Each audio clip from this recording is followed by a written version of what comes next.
Well, hello everyone, and welcome back to my channel, Helping People Heal. I am your hostess, Dr. Melissa Oden, and I'm glad to be back with you. It's been a while, but that's okay because we've been prepping for this one for just a little bit.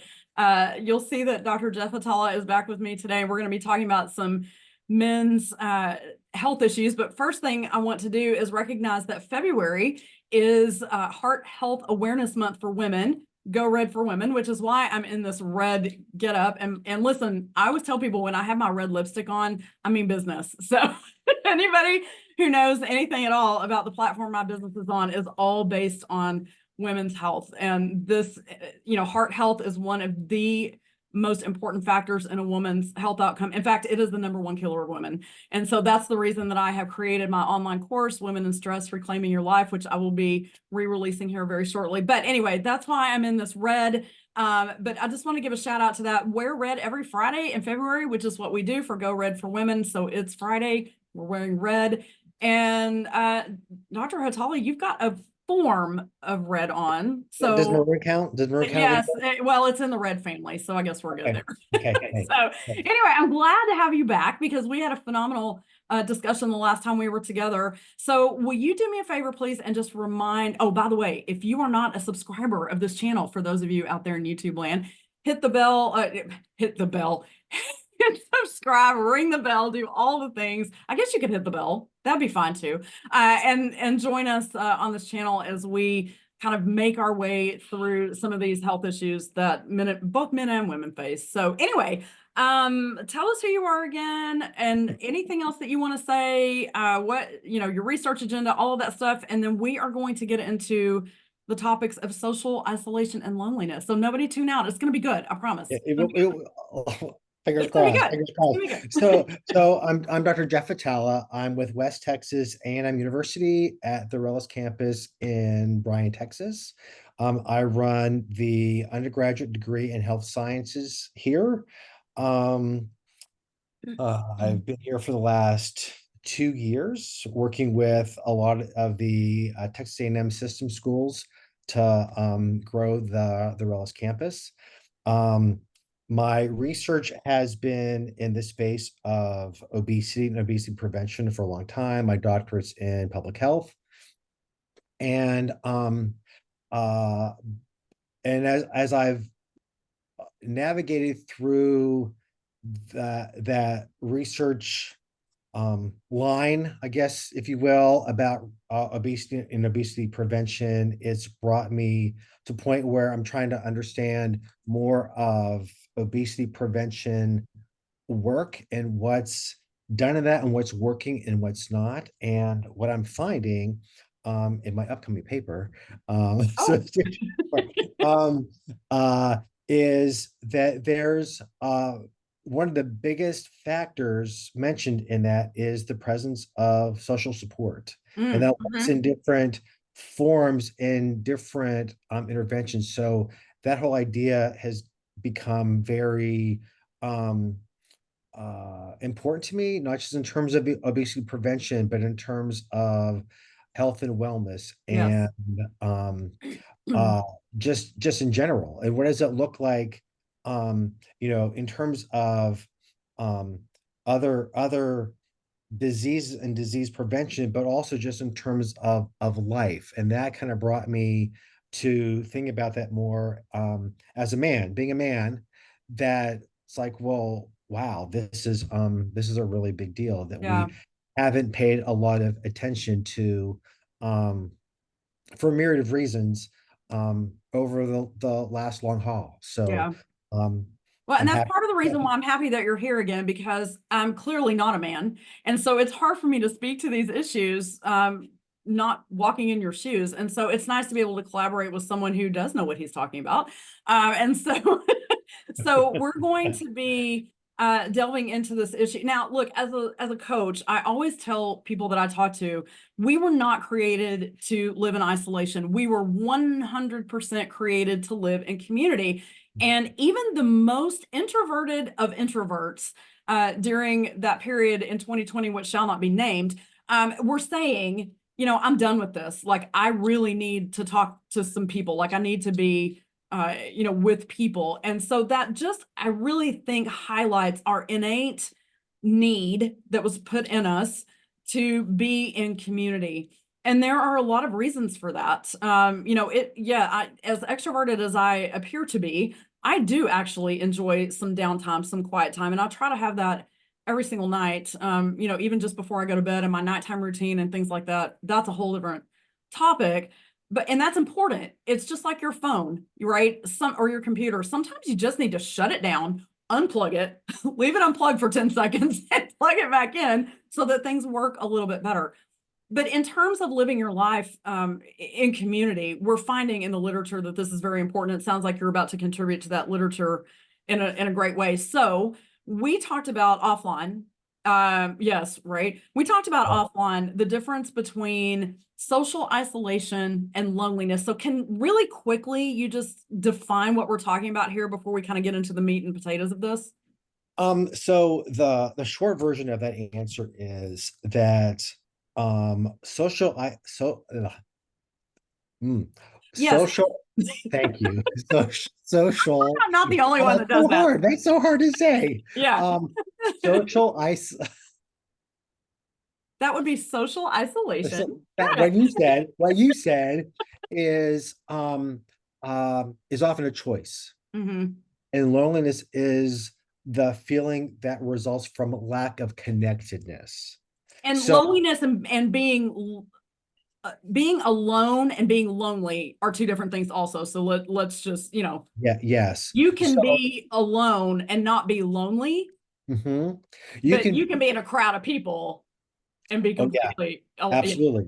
So I think um alone is very similar to social isolation versus lonely, which is a lack of connectedness with the world around you. yeah, Whether that's in a crowd, whether that's in your home, whether that's at your work, whether that's within your church, you're within your community, if that you said we need to have, and I completely agree with that, then that seems to be the difference, that there's a choice factor. Now there's a part where that bleeds.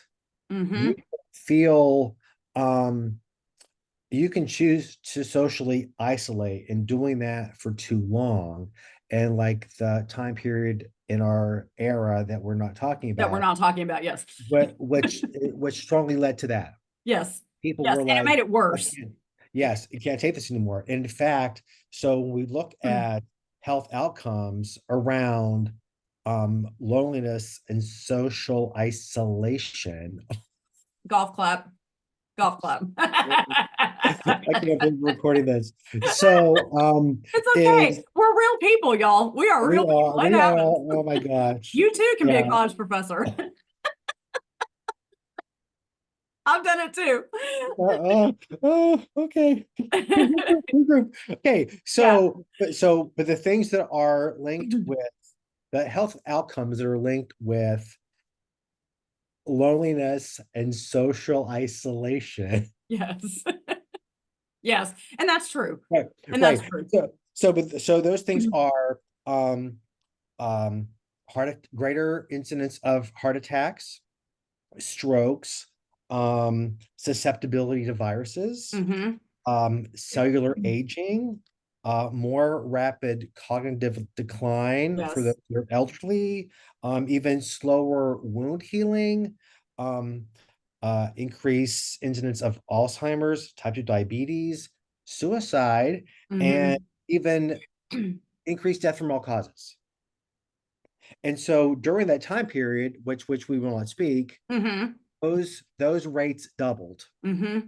That 2-year-ish period, all that doubled because people really, really felt it, the way that they um felt like they were at the end of their rope.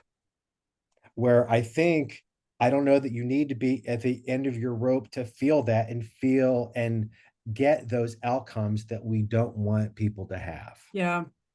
Yeah, I agree. So we talked a little bit then about how this affects our health, and clearly it's not a good thing. Um, I, I do know that during that period of time of which we are not speaking, There were a lot of aha moments that people had, and I think that that may be one of the greatest lessons we learned during that period of time is who we are, what we believe, what we stand for, who our real friends are, what we value, and maybe that's the foundational part of all this is what we value, because I think until something is taken away from you, it's really hard to know. It's hard to be grateful for those things. And of course, in ULA, anytime we end a meeting in ULA, our tagline is be grateful, have faith, and go get your ULA life, right? So we're always trying to gear people to be thinking about gratitude and living in gratitude. And so for all of the things that happened during that time, I think a lot of us are grateful for our friends. I think we're grateful for our social connections. I think we're grateful for the freedoms that we have to be able to be with people and do the things that we like to do. And so how did we get here? Like what, but Um, I mean, I know we just talked about what changed in society as far as that, but we're past that now. And now we're in a new era, right? And some of this may be charted territory and some of it may not be. So where do we go from here? What's happening? Like, how do we help so people not be isolated anymore? so that's so what you said is very loaded. So let me try to unpack some of that piece by piece. Okay. It's okay. Yes. So um I agree with your statement that what what we should have learned from the C era is not Sierra, but the Not the C Sierra. era, Yeah, right? right. Is all those things that you named. Like Hmm. what's important to us, what do we value? How do we go forward and how should we prioritize our lives? Right. My fear is that looking at the numbers, now there's lags in how numbers are published and it takes time to collect the data, all that kinds of stuff, right? So take that with a grain of salt. But my fear is that there are people that are in that camp of you, like, yes, like this is what was wrong with the world. The C era was a correction, Wake up call. Yeah. a wake up call to that, in that, and then I've reprioritized my life. Hmm. I think there's another group Hmm. that when that time period was over, like I don't want to say they reverted back, but life and the speed with which it came back, like, was whelming, if not overwhelming. Yeah. And they're back in it, and kids are back in school, and businesses are operating again, and people are working the kinds of hours they were and trying to do it all. Everybody's trying to do everything, right? Yeah. And I so don't disagree with that. Yeah. I yeah, see it. and I think that there for those people there's a need to kind of reprioritize, and we hear about these big pushes around, like, you know you need to self-care, like that's the word right now. That's the That, buzzword. Hmm. yeah, yeah, and I wholeheartedly believe in that. I think we need to talk more about what that entails, and I strongly believe, with the fire intensity of 1,000 suns, that one of those major pieces, is this whole idea of connectedness and belonging. So those feelings of loneliness that are linked to these awful outcomes Yeah. can start to reduce and dissipate. Firmly, firmly, firmly believe that. Yeah, I do too. So that begs the question then, I'm always talking about how women and men are so different, and they are in terms of their interior makeup in particular, especially when I talk about women in stress, and we've talked about that.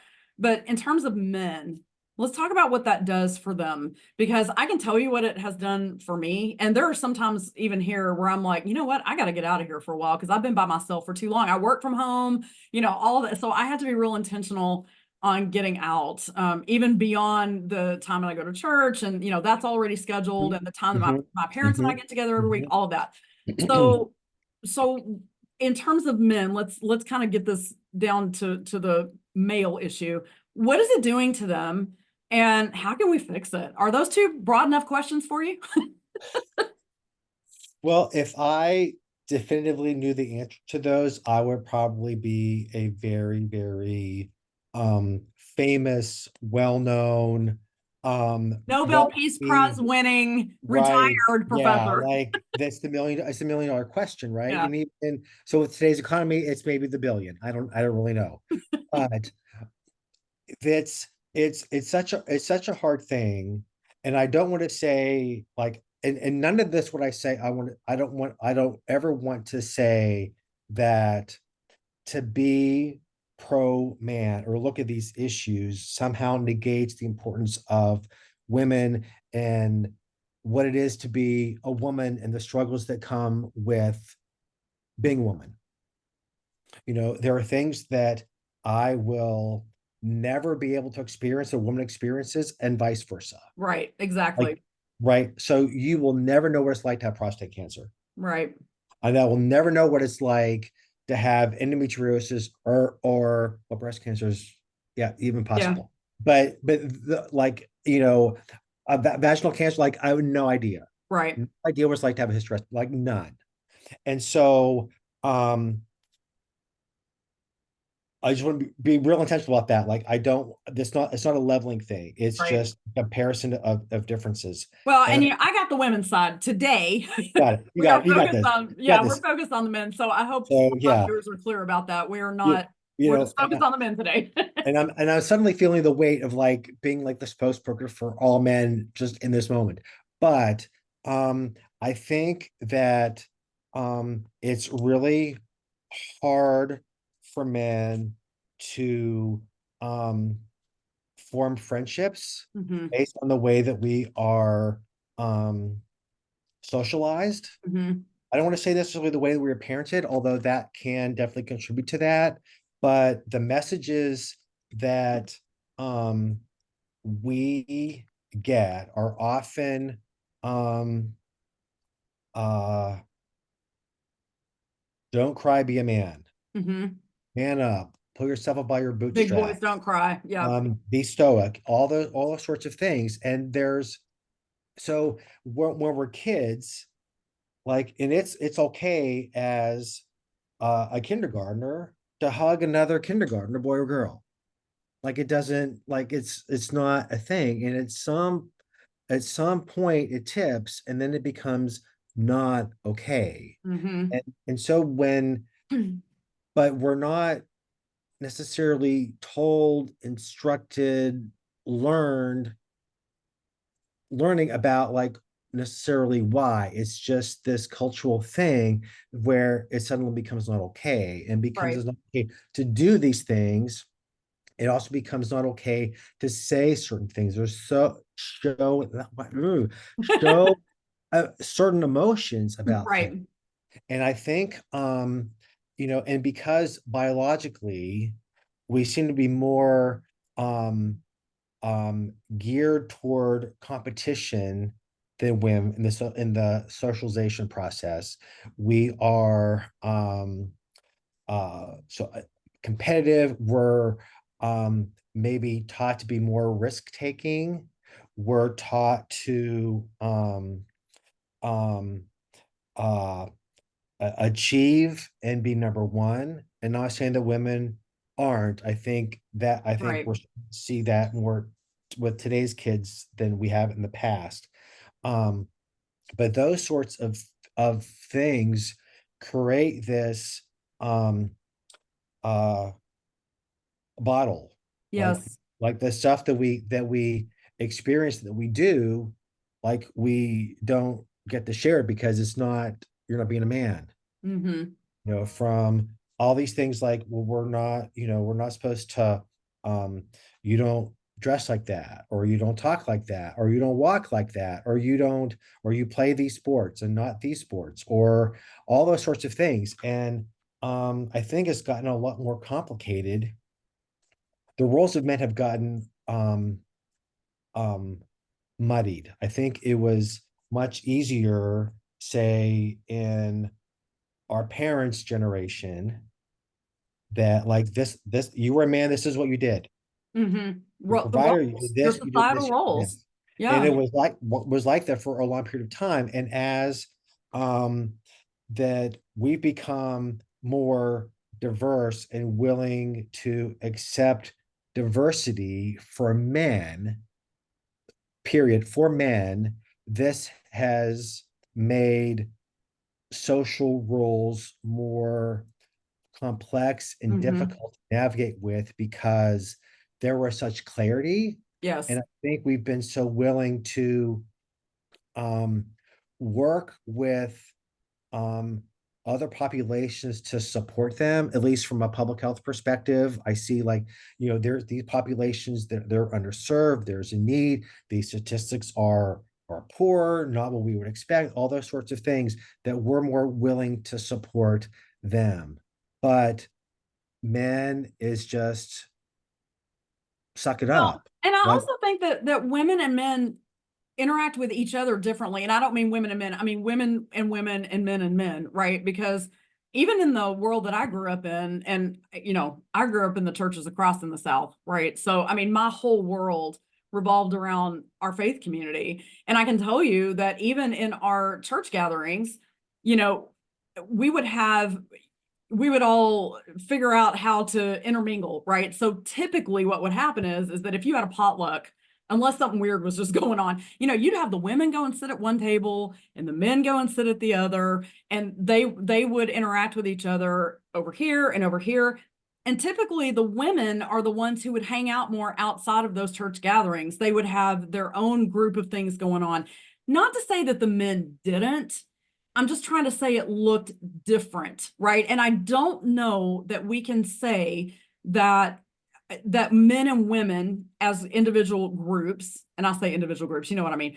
I don't know that we should expect that they interact the same, right? A lot of men will not just call up another guy and say, hey, do you want to go shopping? Right. It doesn't work that way. Right. But women have no problems whatsoever saying, hey, do you want to go do this with me? Right. So we have no problems gathering together. But for some reason, and not all men, I'm just generalizing here, maybe I shouldn't be, but for some reason, men just handle that differently. And I'm not saying it's wrong. I'm just making an observation. Right. So I think that lends to this issue of social isolation if they don't have someone that they feel like they can reach out to. They're probably not going to make the effort. Is that fair to say? Just in yeah, general.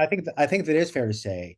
So an example, um, let's say um uh single man, whatever age, mid 20s, late early 30s, for whatever, that they have a date with a woman, let's say, very excited. It's the first date. They met, like there was some good chemistry. We will go into like how they met and all that kinds of stuff because that's a whole other, yeah. But my point being, we're going to fancy place. Like I'm in it to impress. Mm-hmm. Like I'm got my best suit. I'm picking out a new tie. Would I want my best buddy to come with me, help me pick out a tie? You know, I don't, I might, Okay. All I actually would. I actually would. Like, I would, like, if I'm really nervous about that, like, I would want my buddy to support me through that. And I would want a buddy who would understand that I'm nervous about this and this is important to me. right. Okay. But would you take the picture in the dressing room and text it to your bestie and say, hey, does this look good on me or do I look frumpy? Right. I mean, I don't know that men do that. I would say, come with me. I would say, come with me. Come with me. I'll buy you lunch. Come with me. So that way it doesn't seem, because otherwise it seems girly, Okay. All right. That's right? fair. Right. So I'll buy you lunch. You do me this favor, okay? Because that's too vulnerable and that's too, Right. in that spot. So and if I'm a friend and I want to eat, like, sure, you're gonna buy me food, of Because course. maybe, because maybe it's your single friend who is hungry, right? Right. Because they Right. don't cook. My other single friend. Yeah. Yeah. Because my married friend's gonna tell me, dude, like, I gotta take my kid to soccer. Like, there's no way. Can't do Right. it. Yeah. Right. So, and I think men have friends that you are like, there's friends that you have things you do with your single friends and things you Yes. do with married friends. Yeah. And there's kind of that kind of shifts over time too. Yes. Um, And some of that's the same for men and women because I experienced that as a single woman, right? Like some of my married friends, I just don't hang out with much because they're so involved with their families. And I don't begrudge them that, but sometimes it does make you feel isolated. It makes you feel does. different. It And I does. can only imagine what it feels like for a man. I can't even fathom if it even feels the same, right? But I would assume that there are some feelings in that regard too, which may contribute to that social isolation. See, now you got me doing it. Social It's so hard. isolation. It's so hard. It's a hard word. So hard. Anyway. Yeah. So with that example though, yeah, like that would be I think a healthy thing, a connected thing, Hmm. to even grow other connections and social connections. Um and but I think there are I would be willing to do that if I had that friend in that space who I felt I could be that vulnerable with, that I could trust with Hmm. that vulnerability, like that's not male. Right. That's shame inducing, that's embarrassing, that could be humiliating, depending on how the friend reacts to that. So one, you've got to have a friend that you can even be comfortable asking the uncomfortable question with, but even get to that point to have a friend where you could even have maybe be vulnerable with, Hmm. like that's like there's a huge gap there between getting to where I'm getting to buy a tie with a friend and not. Like how do Right. you be vulnerable, right? How do you I mean the Yeah. most And it takes time. yeah, It takes a it lot of does. time. It does. It does. Yeah. There because men, there's um I think with men there's a sense of competition. There's always this kind of internal competition, whether you're supportive or not. There's always, well, um I'm better looking than you, or I'm better at the sport than you, or I make more money than you, or but I can still be your friend, right? But there's always this like I'm higher than you on, I shouldn't generalize in that sort of way. But I But we think do with hang with the people yeah, that look and feel and talk and all of the things most like us, right? Those are the yeah, people yeah, that we gravitate to. So I understand what you're saying. I mean, yeah, yeah, yeah. Right, generally right, speaking, yeah, right. Yeah. we are So generally speaking, people. right, generally speaking, on statistically on average, Yeah, on average. Um, but so I think there are people who may be better at doing those social things in that way. So as a fellow introvert, it is much more difficult me for make friends and to be vulnerable in that space, where my oldest child, my oldest son, is incredibly social. Like he doesn't get enough social interaction in the home. Like we cannot give him enough like extroverted stimuli to satiate him in any wow, form. And so like he quit band because there wasn't enough limelight. Like interesting. I'm dumping this, I'm going to choir, auditioning for the play. I've never acted before, but I'm going to get one of the leads. Who does that? Good for him. He's Right. fearless. That's what I call him. He's fearless. So how He is do we fearless. get there? He Like, is, how do we but get there? he's not perfect. I Right, mean, but that's okay. no, no. Well, I mean, and I don't want to sound judgy about my kid. He's a wonderful kid. Like I trust him. Like he does a lot of great things. His ego's a little on the big side, but I worry about that too. That's a different talk. Right. He's very willing to put himself out there in almost all regards, except he is for some reason reluctant to date. And this is very common among young men his age and even into their 30s and beyond, that there's a higher percentage of men, I wish I had that number in front of me, um, who aren't engaging in romantic relationships, I can short term tell or you long that's term. true. Yeah, it is. The pool is very small. Absolutely, absolutely. And I think there's statistics around men and young men is just it's saddening in that fewer men are going to college, more women are going to college. That's great. That's great. But I had it pulled up here too. I even saved it on this side here for this very reason. And I think more women are getting PhDs than men currently. Is Yeah. that true? I Oh think yeah. that's still true. Yeah. Yeah.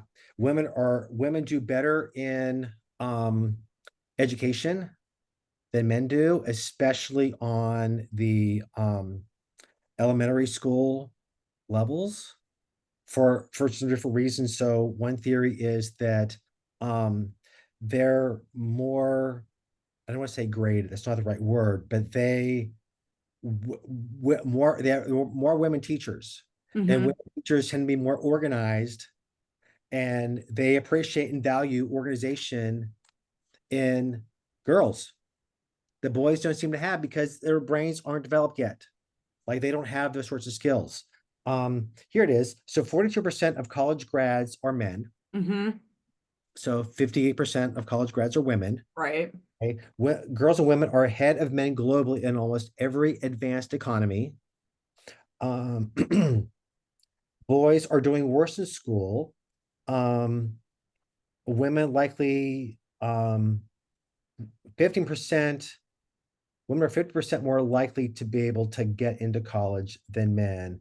And being male is the biggest risk factor for high school, for dropping out of high school and for not being ready for school at age 5. That's disheartening. It is. That's really disheartening. So yeah, and so the other one that I had to that was really very um disturbing to me. Oh, that the those with the highest high school GPAs, 2/3 of them are girls. For the lowest high school GPAs, 2/3 of them are boys. Wow. And Okay.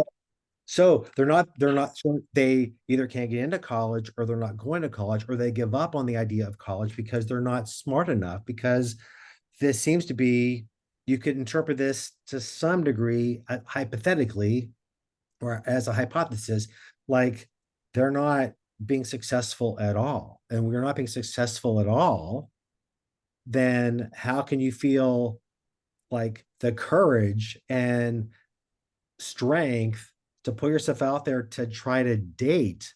I mean, how are you going to impress a girl Mhm. with that? Right. And Right.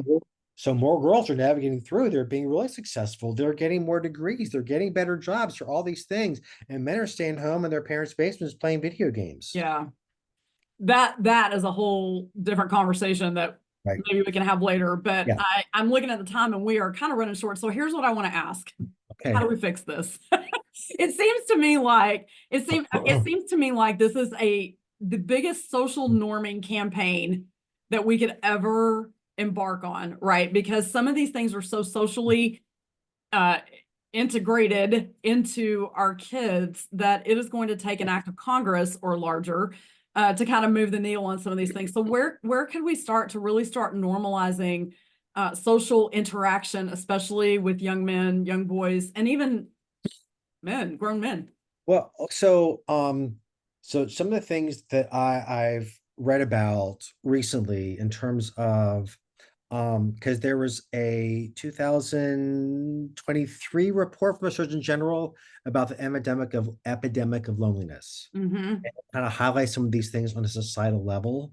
Uh, Mm-hmm. some of those things were like, okay, that sounds great. And I think about implementing that locally, I think that becomes a little more difficult. I think there needs to be um, avenues for kids, boys, um, of um, underserved populations, um, mainstream, however you want to call that, whatever, to be able to have outlets, to be able to have a way that they can be heard and listened to, where there's a space they can be vulnerable, and that takes time, but there needs to be some sort of commonality. Mm-hmm. Look at um, the military, like Yes. they go in, they get broken down, they all like there it's a common goal and you've got each other's back and there's trust and all that there. Um that's formed in a way that would not work in society as we have it now, but there needs to be some sort of something that creates that trust that lets you be vulnerable because you're going to be in a vulnerable setting. Mm-hmm. Somehow be, and those people are friends for life. They go Yes. through and they're friends and they always have their backs. And the thing that I was just actually in a presentation about veteran support right before this call was that the veterans have a really difficult time. Military people have a difficult time transitioning into civilian life because there is such a lack of trust between people and anybody. Like And they structure. feel that. Yeah. I mean, and there's a lot of support and resources for veterans, which is great. Sometimes it's a good service and sometimes it's not as Good as great. we need it to be. Yeah. Absolutely, absolutely. But we need that sort of thing for all of us. Like women need it, men need it. We all need to like be able to have these groups. Back in the 50s, back in the day, like, you went to work, you had boys had sports and scouts and church. And so there was always this community with you, and Right. people weren't as mobile as they were then. Right.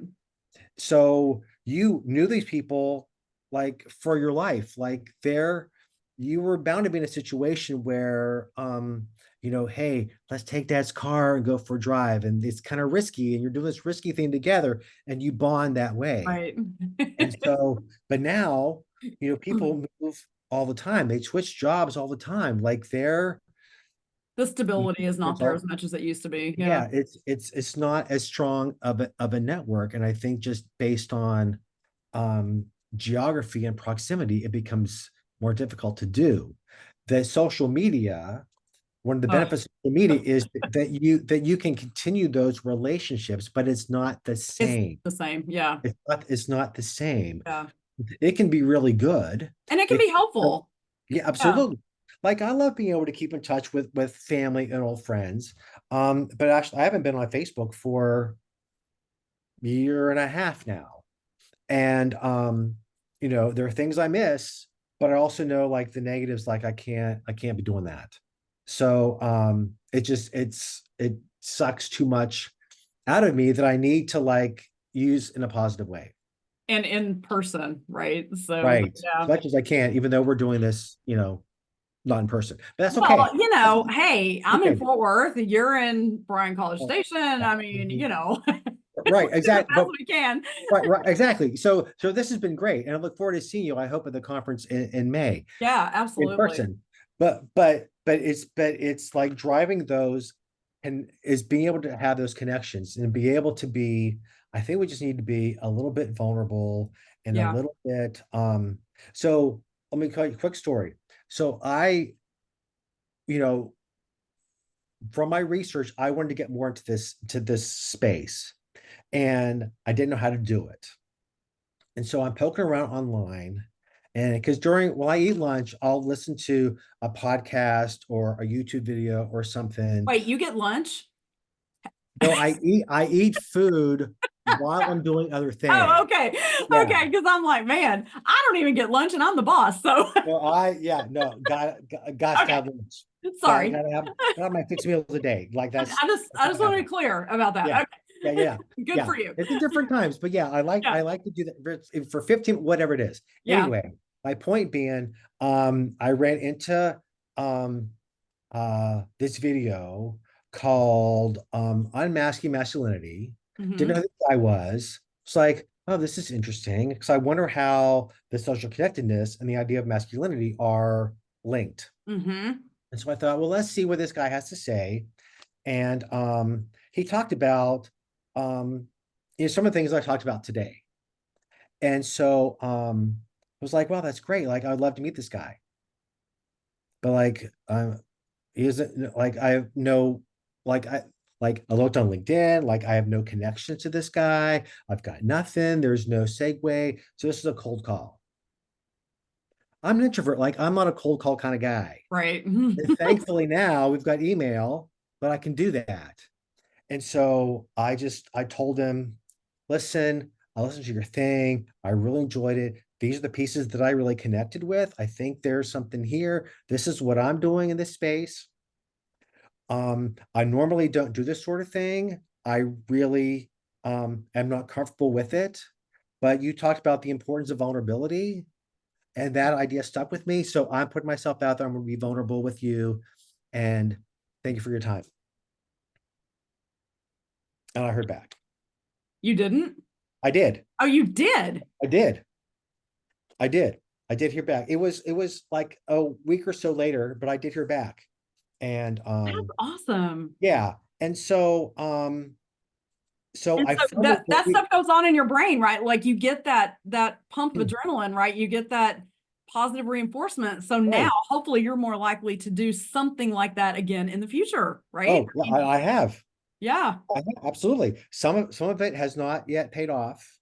And And that's some of okay. it, yeah, that's fine. It's That's a fine. numbers game. It's That's not fine. personal. It's Right. it's It's business. it's not. It's not. Yeah. So like, I mean, I met him. We've had 2 Zoom calls. He's a great guy. Wow. Like just, I mean, he's great at his research. He's doing this stuff. He's at a different place in his professorship than I am. So he's not at the point where he's doing the kind of things that I kind of need to do on beginning of my tenure track, and he Hmm. later on. So but like I've got all kinds of ideas that I can share with him when like I feel comfortable doing that.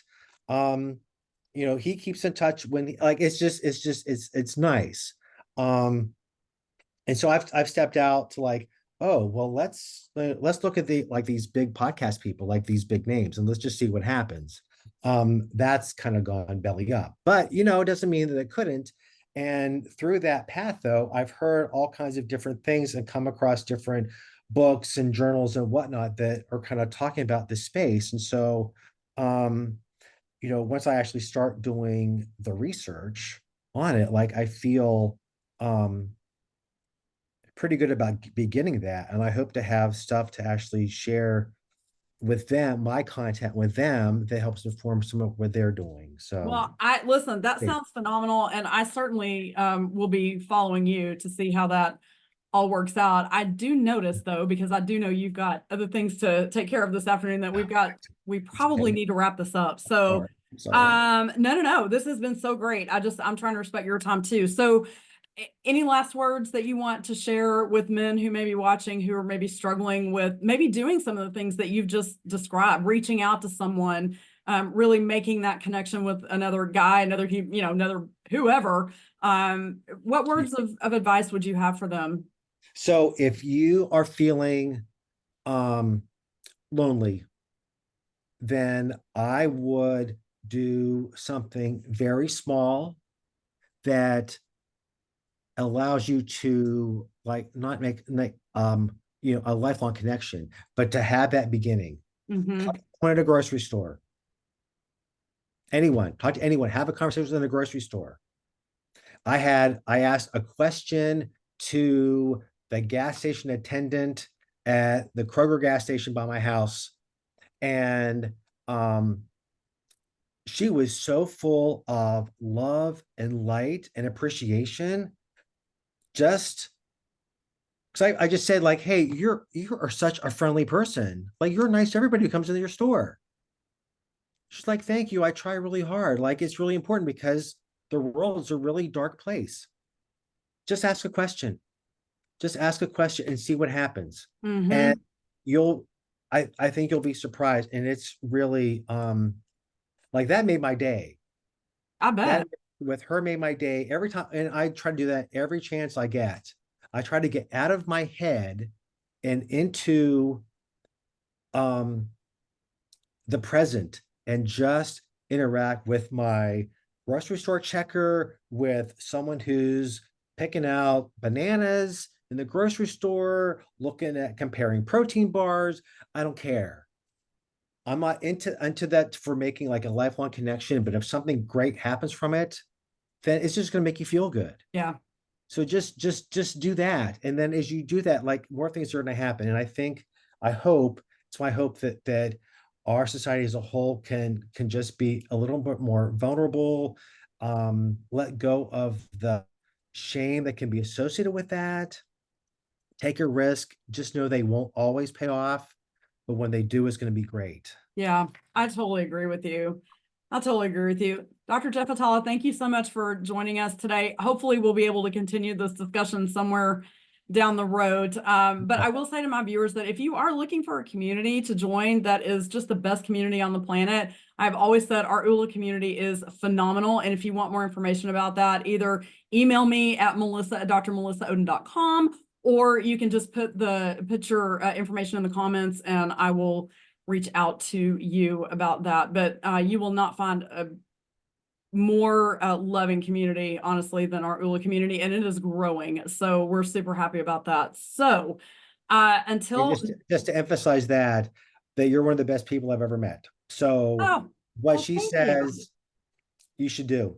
Well, 'Cause she's thank you for that. I appreciate that very much. I try. I'm like that lady in the fuel center at Kroger. you I are. try because I know it is a dark world out there, and so whatever I can do to make it a brighter place, I try to do. So anyway, as we always say in ULA at the end of everything that we do, be grateful, have faith, and go get your ULA life.